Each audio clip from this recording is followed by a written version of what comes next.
m'étonne. Mickaël Quiroga, vous êtes content?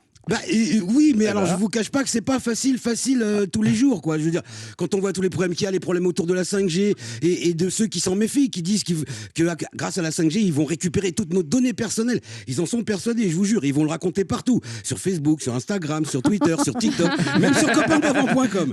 Et ils ont peur aussi pour les insectes à cause du rayonnement. Maintenant, je vais être sincère avec vous, moi j'adore la nature. Si la 5G nous débarrasse des cafards et des moustiques, en ce qui me concerne, passez direct à la 7G. Ça me dérange pas.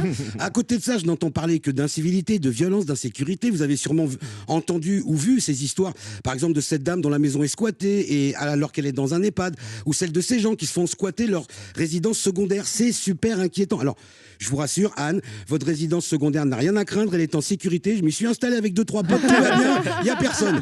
Et il y a aussi le fléau des cambriolages. Je n'ai pas de résidence secondaire, je suis très simple. Mais je suis installé où alors ? J'ai divorcé. On m'a tout pris.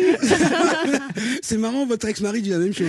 Alors, il y a aussi le fléau des cambriolages, et ils volent tout et n'importe quoi. En Bretagne, c'est le pompon. Il y a une antenne du Secours Populaire qui a été cambriolée 6 fois en 15 jours. 6 fois. Non mais les gars, il n'y a plus rien à prendre.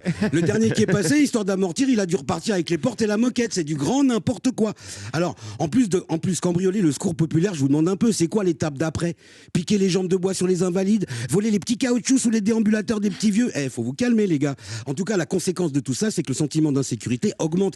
Qu'il soit réel, comme le dit Darmanin, ou qu'il soit exagéré, comme le dit Dupond-Moretti, le fait est que ça augmente à tel point que j'ai vu qu'une majorité de Français étaient pour la peine de mort. 55%.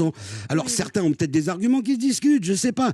Mais déjà, quand Michel Audiard posait la question aux Français il y a des dizaines d'années, les arguments étaient carrément discutables. C'est de la faute, premièrement, à ceux qui ont fermé les maisons closes, eux-mêmes déjà mériteraient la peine de mort. Voilà, je crois qu'on a fait le tour de la question. Voilà. Mais moi, j'ai compris pourquoi les gens ont basculé comme ça. C'est à cause du confinement, parce que pendant le confinement, il y avait plus de bandits nulle part. La criminalité avait baissé drastiquement. Il y avait tellement plus de bandits, souvenez-vous, que les policiers, ils avaient plus que nous à embêter. Et les gens, ils se sont dit, bah oui, en fait, c'est bien aussi la vie sans crime. Les 2 mois de confinement, on s'était habitué. Les seules perturbations qu'il y avait à ce moment-là, bon, c'était la patronne qui criait, rentrez chez vous, à tous ceux qui passaient sous ses fenêtres. Mais c'est à peu près tout, vous voyez.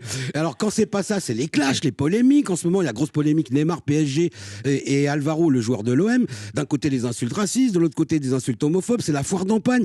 Il faut savoir que Neymar est soutenu par le gouvernement brésilien de Jair Bolsonaro, numéro 1 brésilien.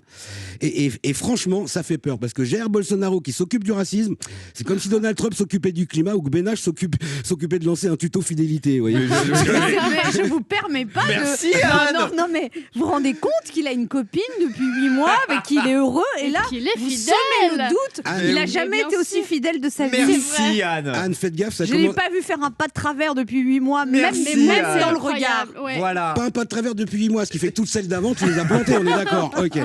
En plus, Emmanuel Macron qui nous dit avant-hier, en plein Tour de France, qu'il va falloir apprendre à vivre avec le virus. Mollo, moi j'en suis encore à apprendre à vivre avec Emmanuel Macron. Alors enfin voilà quoi, tout ça pour vous dire que je fais tout ce que je peux pour rester content, mais que je suis vraiment pas aidé.